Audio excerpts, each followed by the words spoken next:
Honorable members, matters raised with permission. Dr. Sumer Singh Solanki.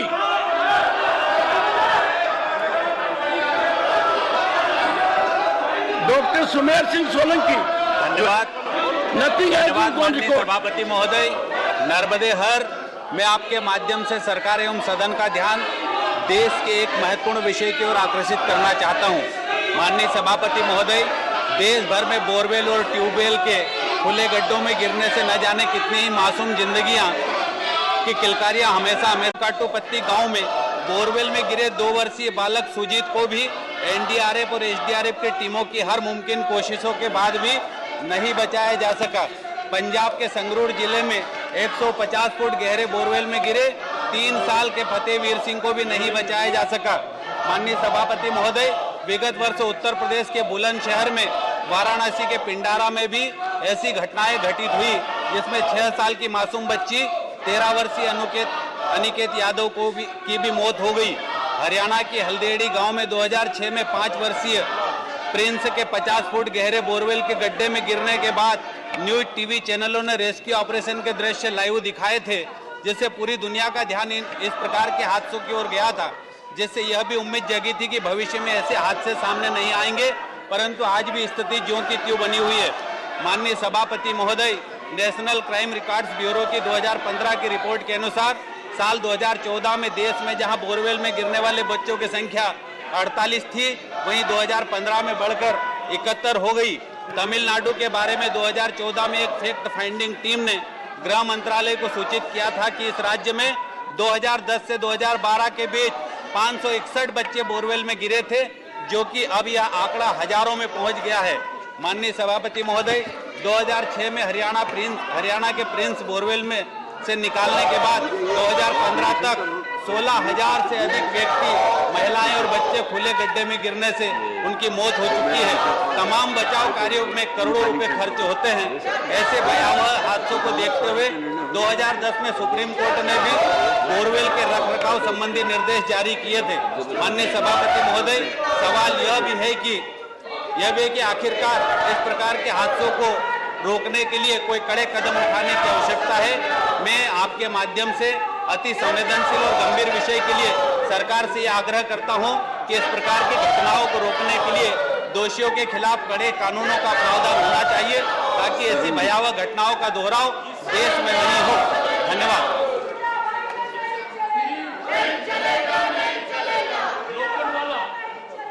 Shri Jugal Singh Lokhandwala. Yes sir. धन्यवाद माननीय महोदय, आपने एक भारत की गौरव की बात मैं आज करने वाला हूं आपके सामने।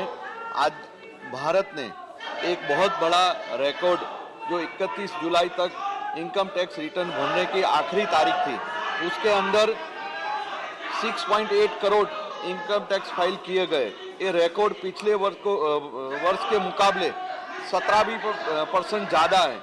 इसके लिए मैं माननीय प्रधानमंत्री नरेंद्र मोदी जी और माननीय वित्त मंत्री निर्मला सीतारमण जी को बहुत बहुत अभिनंदन करता हूं और साथ में साधुवाद करता हूं। इसके साथ इनकम टैक्स विभाग के सभी कर्मचारी, सभी टैक्स कंसल्टेंट, चार्टर अकाउंटेंट और सभी टैक्स पेयर जो है, उनको बहुत बहुत अभिनंदन करता हूं। साथ में माननीय महोदय, डिजिटल इंडिया के सपने को हमारे आदरणीय प्रधानमंत्री श्री नरेंद्र मोदी जी ने जिस मेहनत के साथ आगे बढ़ाया, उसके साकार किए इस देश के लिए एक मिसाल है।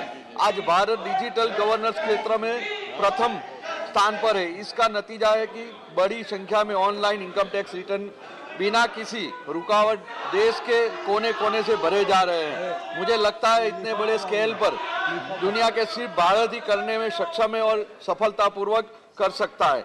बढ़ते हुए ITR ये भी बताता है कि किसी प्रकार देश की अर्थव्यवस्था को आगे बढ़ रही है, और जहां दुनिया बड़े देश की अर्थव्यवस्था मंदी की तरफ जा रही है, संकट बादल छाए हुए हैं, वहां दूसरी ओर हम देशवासियों के मेहनत और परिश्रम अपनी अर्थव्यवस्था को भी शक्तिशाली बना रहे हैं। माननीय प्रधानमंत्री नरेंद्र मोदी जी न्यू इंडिया, जो हमारे पास विश्व की जो तीसरे नंबर की अर्थव्यवस्था की तरफ ले जाने में सक्षम है। मैं माननीय नरेंद्र मोदी जी, मोदी मतलब man on development of India, जो देश को बदलने और तीसरी अर्थव्यवस्था की तरफ ले जाने में सक्षमता करने वाले हैं। धन्यवाद। जय हिंद, वंदे मातरम, भारत माता की जय। श्री विजयपाल सिंह तोमर। सभापति महोदय, मैं एक गंभीर विषय की ओर आपका ध्यान आकर्षित करना चाहता हूं। मान्यवर, वर्तमान में राष्ट्रीय राजधानी क्षेत्र में यमुना नदी, काली नदी, हिंडन नदी का पानी पीने लायक नहीं रहा है। राष्ट्रीय राजधानी क्षेत्र में लगे औद्योगिक इकाइयों, स्लाटर हाउस, चीनी मिल, पेपर मिल, केमिकल कारखानों के प्रदूषित जल से इन नदियों का पानी जहरीला हो गया है। ये अपने समीपवर्ती सैकड़ों गांवों में कैंसर की बीमारियां फैली हुई हैं। काली नदी जहां भी सैंपल लिया गया वहां ऑक्सीजन की मात्रा शून्य पाई गई। मान्यवर, जबकि डीसीओ 2,80,000 और बीओडी की मात्रा 40 पाई गई। केंद्रीय भूजल बोर्ड की रिपोर्ट के अनुसार इस नदी के पानी में पारा, copper, zinc, arsenic, fluoride, nitrate की मात्रा बहुत अधिक है। स्पष्ट है कि काली नदी का पानी पीने लायक ही नहीं, सिंचाई या किसी अन्य काम के लायक भी नहीं है और ऑक्सीजन खत्म होने से जलीय जंतु भी गायब हो गए हैं। एनजीटी के आदेश पर काली नदी के किनारे चिकित्सा कैंप लगाए गए, जिसमें पाया गया कि नदी के समीपवर्ती गांव में कैंसर पीड़ितों की संख्या दिनों दिन बढ़ रही है, राष्ट्रीय मानकों से काफी अधिक है। केंद्रीय प्रदूषण नियंत्रण बोर्ड की रिपोर्ट के अनुसार गंगा नदी के 2500 किलोमीटर के सफर में काली नदी सर्वाधिक रासायनिक प्रदूषण बांट रही है। वहीं हिंडन नदी में नालों का केमिकल रासायनिक जहरीला पानी यमुना नदी में बह रहा है। यमुना नदी का जल किसी भी उपयोग लायक नहीं रहा है। इतना ही नहीं, हैंडपंप का पानी भी पीने लायक नहीं रहा है, क्योंकि स्लॉटर हाउस व अन्य औद्योगिक इकाइयां प्रदूषित पानी जमीन के अंडरग्राउंड वाटर में डाल रही हैं। इसके कारण अंडरग्राउंड वाटर भी प्रदूषित हो गया है। मानवर, पानी की 2 लेयर पीने लायक नहीं है। औद्योगिक इकाइयों के ट्रीटमेंट प्लांट अपनी क्षमता के अनुसार नहीं चलते हैं। प्रदूषित पानी के कारण कैंसर, पीलिया, पेचिस, यकृत, अतिसार, हैजा, क्षय रोग, खुजली, नेत्र रोग आदि बीमारियां फैली हुई हैं, जो स्वास्थ्य पर प्रतिकूल प्रभाव पड़ रहा है। असामयिक मौत हो रही है। महानगर में आपके माध्यम से केंद्र सरकार से अनुरोध करूंगा कि राष्ट्रीय राजधानी क्षेत्र के जन स्वास्थ्य को देखते हुए इन औद्योगिक इकाइयों से कठोर कार्रवाई सुनिश्चित कर दिशा में तेजी से प्रभावी कदम उठाए जाएं और संबंधित राज्यों को भी निर्देश जारी किए जाएं। धन्यवाद। Shri P Wilson, not present. Honourable members, when a member seeks indulgence of this House to raise a question or a special mention, and when such a member is not present without leave of the chair, it is a very serious matter. It can never be appreciated. It is failure to perform constitutional duty for which the members are charged.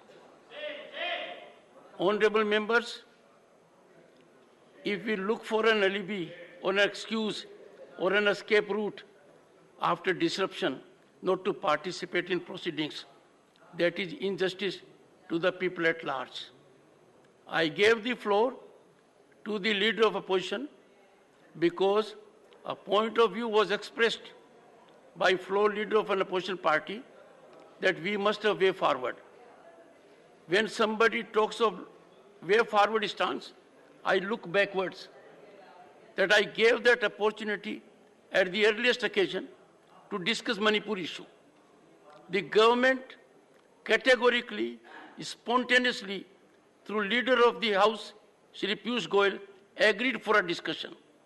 The discussion was slated, time was fixed, supplementary list was out. I had indicated to everyone, I will allocate as much time as the members want. It is perhaps for the first time that the chair had given a direction that there will be no limitation on time.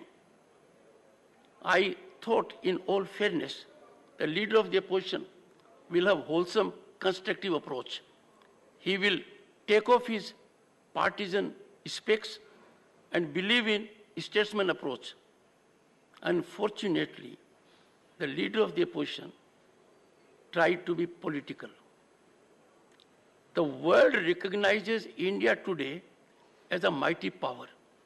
We are at a stage in the world where our rise is being taken note by everyone globally. When it comes to economy, we are the 5th largest economy on the planet.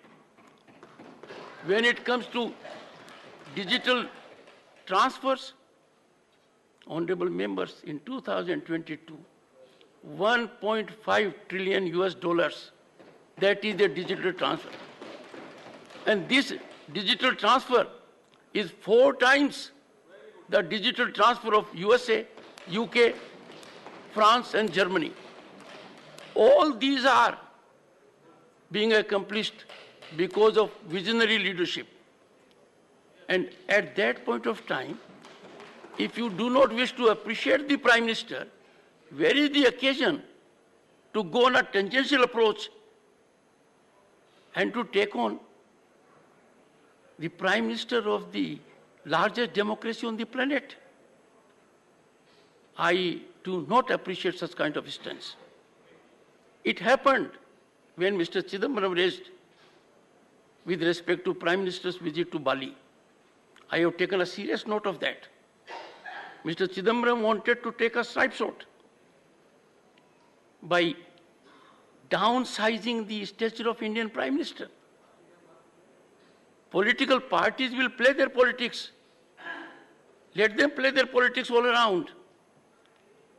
But there is an occasion for all of us, when we have taken oath under the Constitution, to rise about political stakeholding. No political interest, no economic interest can ever entitle us to compromise our nationalism, to compromise the stature of our leaders. I am surprised the response the opposition gave when I said it was a proud moment for every Bharatiya that Mr. Narendra Modi was so received in the Senate and Congress. And look at the kind of response it was. And when the Honorable Prime Minister talked of artificial intelligence A1, AI, he said America and India. What kind of thumping was there?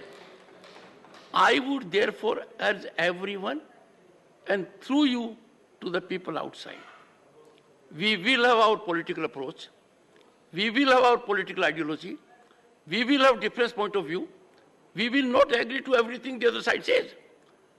But we always have to keep the nation first. We have to believe in our nationalism. And we cannot allow people to taint, tarnish, demean, run down our constitutional institutions, the institution of the Prime Minister. I fail to understand how anyone can have that kind of political appetite as not to digest the ground reality and hard facts. I would therefore again call upon you, please reach out to your friends on the other side.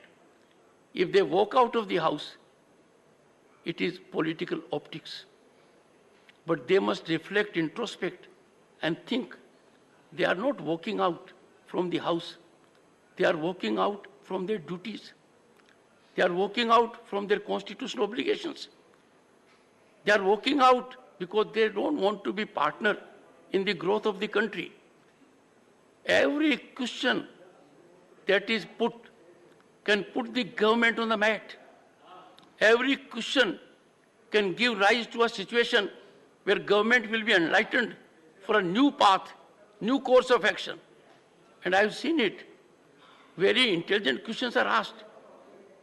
The questions and the supplementaries, many of you are here, they enlighten the government, they enlighten the minister, and ultimately they go and converge into a policy.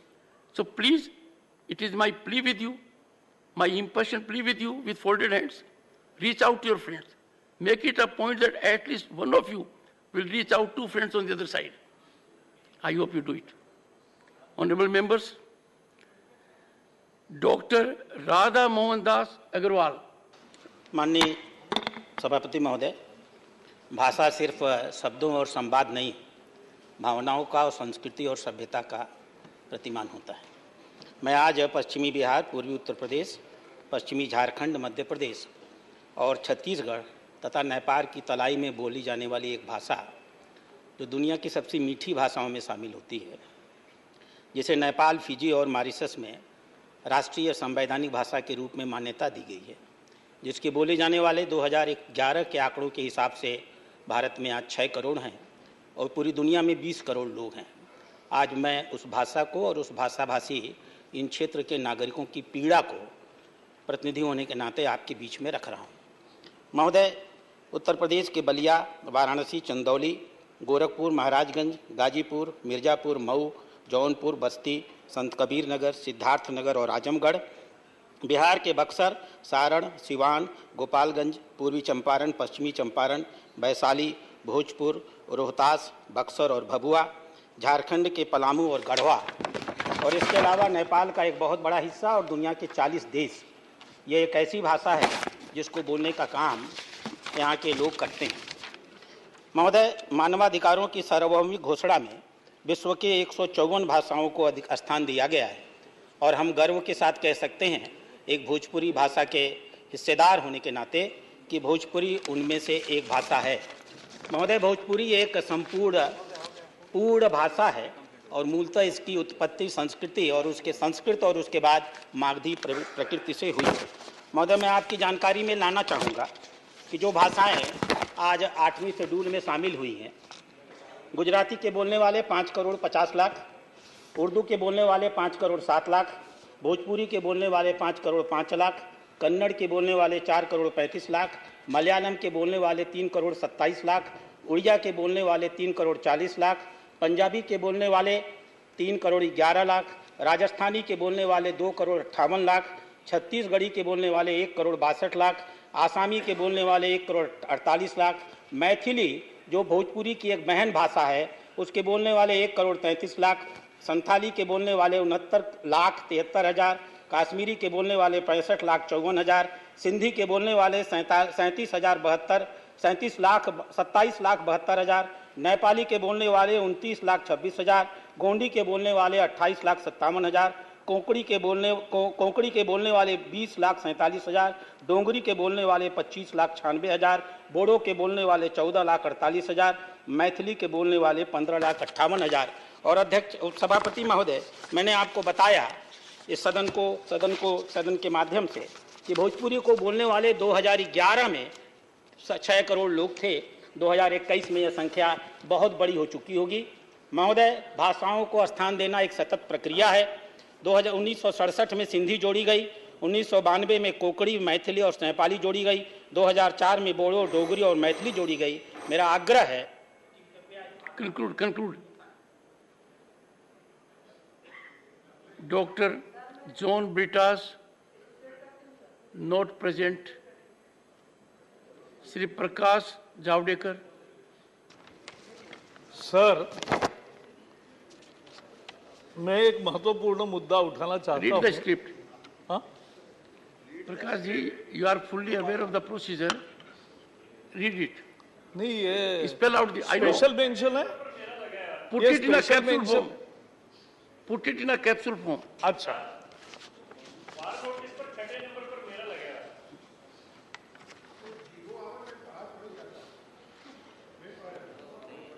बाहर की बात कम, अंदर की ज्यादा करो। जो बाहर गए हैं उनको भी मेरा निमंत्रण अंदर आने को है।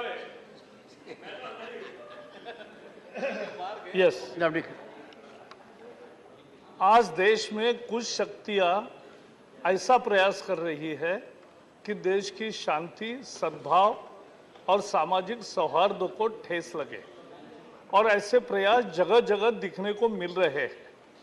और इसलिए जैसा आपने अभी कहा, भारत की तरक्की को तो जैसे कुछ लोग पसंद नहीं करते तो इस तरह का माहौल बनाते हैं। एक उदाहरण अभी हमने देखा है 2 दिन से, लेकिन बड़ा उदाहरण मैंने केरल का है, लेकिन महत्वपूर्ण है। एक पॉलिटिकल पार्टी की यूथ विंग एक प्रोसेशन निकालती है और प्रोसेशन में क्या नारे देते हैं? You won't chant Ramayana, will hang you in your temples and will burn you alive। shame। अब इस तरह के नारे, ये बहुत ही दुर्भाग्यपूर्ण है। और सबसे दुर्भाग्यपूर्ण है कि ऐसे नारे लगाने वालों पर कोई कार्रवाई नहीं हुई है। राज्य सरकार ने संज्ञान नहीं लिया, वो जो पॉलिटिकल पार्टी है उन्होंने कहा कि जिसने नारे लगाए उसको हमने सस्पेंड किया है। मैं समझ नहीं रहा हूं, 300 कार्यकर्ता उसमें है, 300 कार्यकर्ता जला देंगे बोल रहे हैं, उन पर कोई कार्रवाई नहीं, जेल में डाला पार्टी द्वारा भी। और ये इतना भयंकर आज केरल का पूरा माहौल बिगाड़ने का और देश का माहौल बिगाड़ने के जो प्रयास हो रहे हैं, ऐसा ही एक प्रयास है। मुझे तो लगता है कि सुप्रीम कोर्ट को भी स्वयं संज्ञान लेना चाहिए, क्योंकि सुप्रीम कोर्ट अभी अनेक चीजों का स्वयं संज्ञान लेती है, तो इससे ज्यादा और गंभीर क्या होगा। दो मजहबी फॉलोअर्स में वैमनस्य पैदा करना, यह देश के एकता को चैलेंज है, एकात्मता को चैलेंज है। इसमें निश्चित कार्रवाई हो, यही मेरी मांग है। श्री रामचंद्र जांगड़ा। मैं सदन का ध्यान एक गंभीर विषय की तरफ आकर्षित करना चाहता हूं। मानव राजस्थान से निकली हुई गाड़ियां लोहार एक जाति है। कहते हैं कि ये लोग महाराणा प्रताप की सेना में हथियार बनाने का काम करते थे, लेकिन महाराणा प्रताप के बलिदान के बाद इन्होंने इस कसम के साथ मातृभूमि छोड़ दी कि जब तक मेवाड़ पर स्वराज्य स्थापित नहीं होगा तब तक घरों को नहीं लौटेंगे। इतिहास मान्यवर कुछ भी हो, लेकिन ये सच्चाई है कि लोहे के औजार या उपकरण बनाने में इनका कोई मुकाबला नहीं है। ये महीन से महीन लोहे का उपकरण भी बिना किसी आधुनिक मशीन और औजार के बनाने की दक्षता रखते हैं। मान्यवर कुछ दशक पहले ये लोग किसी भी गांव या शहर के पास अपना काफिला रोक के वहां पर रोजाना काम में आने वाले उपकरणों को गलियों में फेरी लगाकर बेचते थे तथा बदले में अनाज और बैलों के लिए चारा लेते थे। अनाज का कुछ हिस्सा बेचकर ये दाल रोटी और कपड़ा लेकर उसका अपना गुजारा करते थे, लेकिन मशीनी युग ने इसके रोजगार को छीन लिया और आज ये स्वाभिमानी जाति भीख मांगने के लिए मजबूर है। मैं राष्ट्रीय राजधानी में ही इनकी तस्वीर दिखाई दे सकती है। जैसे ही हरियाणा से दिल्ली में आते हैं तो सड़क के किनारे गंदगी के बीच में अपना काम करते हैं, वहीं झोपड़ियों के अंदर रहते हैं। किसी भी आदमी का रोंगटा खड़ा करने के लिए कोई भी संवेदनशील आदमी इनकी बात को समझ सकता है। मान्यवर, मैं एक सुझाव है मेरा सरकार को, राज्यों में घुमंतु कल्याण बोर्ड तो है, लेकिन इनका प्रधानमंत्री आवास योजना का लाभ इनको नहीं दिया गया है। मेरा आपके माध्यम से सरकार से आग्रह है कि वो राज्यों को निर्देशित करे कि प्रधानमंत्री आवास योजना का लाभ सबसे पहले गाड़िया लोहारों को दिया जाए। इसके लिए सरकार स्वयं भूमि अधिग्रहण करे, यह मानवता का मामला है। इनको क्लस्टरों में बसाकर वहीं इनके लिए स्वास्थ्य, शिक्षा, आधुनिक कौशल और प्रशिक्षण की व्यवस्था किया जाए। मान्यवर, ऐसे असुविधाजनक वातावरण में रहते हुए भी अगर इनके बच्चों को, युवक युवतियों को देखेंगे तो इनकी सुंदरता और सुडौलता देखने को ही लायक है। इसलिए इसके अतिरिक्त केंद्र सरकार कानून में प्रावधान करे कि जो भी सामान्य या पिछड़ा वर्ग का कोई भी युवक घुमंतु परिवार की लड़की से शादी करता है तो दोनों परिवारों को 5-5 लाख रुपए दिए जाएं और उसके साथ उस युवती के जो संतान पैदा हो उनको आगे की शिक्षा और स्वास्थ्य की मुख्य सुविधा दी है, ताकि ये भी मुख्य धारा में आके देश के अच्छे नागरिक बन सके। धन्यवाद। वाजपेयी। मान्यवर, मैं आपका ध्यान, आपके माध्यम से सदन का ध्यान ऐसे गंभीर विषय की ओर आकर्षित करना चाहता हूं। मान्यवर, देश में एनडीए की सरकार के चलते देश के 140 करोड़ लोगों के स्वास्थ्य की चिंता सरकार की प्राथमिकता रही है और इसके चलते देश में बड़े पैमाने पर आयुर्विज्ञान संस्थान, नए नए मेडिकल कॉलेज और नई नई बड़ी चिकित्सीय संस्थाएं स्थापित करने का काम सरकार कर रही है। लेकिन मान्यवर, एक बात दुख के साथ कहनी पड़ रही है कि आज इन बड़े बड़े आयुर्विज्ञान संस्थानों और बड़े बड़े स्वास्थ्य संस्थानों में योग्य चिकित्सकों की निरंतर कमी हो रही है। उसका कारण है कि जहां कहीं भी हमारे सुपर स्पेशलिटी डॉक्टर्स इन सरकारी संस्थानों में नियुक्त होते हैं और उसके बाद निजी क्षेत्र के जो चिकित्सालय हैं उनके एक आकर्षक पैकेज देकर उन लोगों को वहां से पलायन कराने के लिए विवश किया करते हैं। मान्यवर, पैसा एक ऐसा कारण बन गया है कि जिसके चलते योग्य चिकित्सक हमारे सरकारी संस्थानों में, आयुर्विज्ञान संस्थानों में, मेडिकल कॉलेजों में नहीं रह पा रहे हैं और वो निजी अस्पतालों में चले जाते हैं। उसका सबसे बड़ा नुकसान ये होता है, जो मंशा है सरकार की, कि गांव के गरीब को भी अच्छा इलाज मिल सके, उसको भी सुपर स्पेशलिटी इलाज की सुविधा मिल सके। लेकिन ये प्राइवेट अस्पताल इतने महंगे हैं, वहाँ पर जन सामान्य के लिए इलाज करना मान्यवर संभव नहीं होता और इसके चलते सरकारी अस्पतालों में जब अच्छे डॉक्टर पलायन कर जाते हैं तो उन अस्पतालों में भी मान्यवर यही स्थिति हो जाती है कि अच्छे डॉक्टरों के अभाव में अच्छा इलाज नहीं हो पाता। ये एक ऐसा गंभीर विषय है कि जिससे देश इस पर चिंता होनी चाहिए। और मान्यवर आप तो ऐसे सुविज्ञ व्यक्ति हैं, आपकी सभापतित्व में मैं चाहूंगा इस पर कोई ऐसा दिशा निर्देश जारी हो कि हमारे सरकारी या विज्ञान संस्थानों में योग्य चिकित्सकों का पलायन रोका जा सके। मैं आपने इस समय दिया, धन्यवाद। Shri Sushil Kumar Gupta, not present. Shri Rakesh Sinha, briefly. महोदय, मैं आपका ध्यान ओनली अ मिनट एक ऐसे झील के बारे में दिलाना चाहता हूं जो 99 एकड़ यानी 99 एकड़ में फैला हुआ है। इसे मोइन झील कहते हैं। जब हम पर्यावरण के बारे में इतने चिंतित हैं, यह एक ऐसा झील है जो बिहार के बेगूसराय के भगवानपुर चट्टी में यह झील है और 99 एकड़ में फैले इस झील में मीठा पानी है और इसमें 100 स्फूर्त पानी आता है। सालों भर इसमें पानी रहता है। मेरा सरकार से निवेदन है कि इसे राष्ट्रीय स्तर की मान्यता दी जाए। जिस तरह से कांवड़ झील को रामसर साइट में शामिल किया गया है, उसी तरह से मोइन झील को भी रामसर साइट में शामिल करने और इस झील को और क्वेश्चन आवर और व्यवस्थित करने का प्रयास किया जाए। Question number 151 Shri we